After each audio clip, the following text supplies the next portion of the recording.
The Egyptians are not African. I'm sorry. Egypt is in Africa, folks. As long as Egypt is in Africa, then Egyptians are African. They say Egyptians are not Africans. They say Egypt was not part of Africa. But I ask them, where were you when pharaohs from Sudan ruled Egypt? Where were you when Paye, Shabaka, Taharka, and Tanutamun, sons of Nubia, sat on the throne of the two lands? You see, history is not a story told by neutral men. It is a weapon. And they have used this weapon to cut Egypt away from Africa, to make us believe civilization came from somewhere else.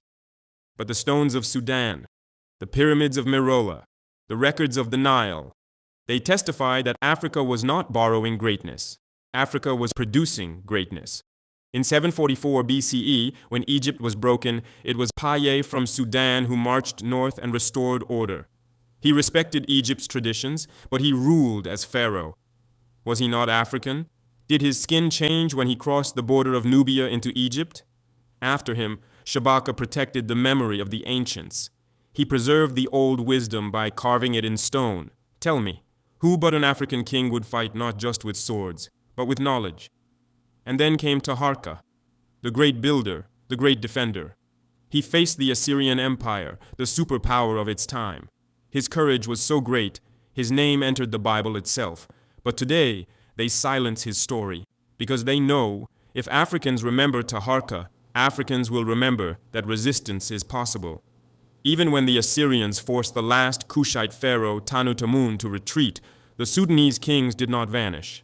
They ruled from Napata and Meroe, raising pyramids that still stand today, more pyramids in Sudan than in Egypt itself.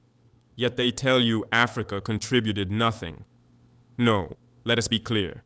If Egypt is not Africa, then tell me, what were Sudanese pharaohs doing on the throne of Egypt? If Egypt is not Africa, why do its roots grow from the same Nile that waters Sudan, Uganda, Ethiopia? The truth is simple.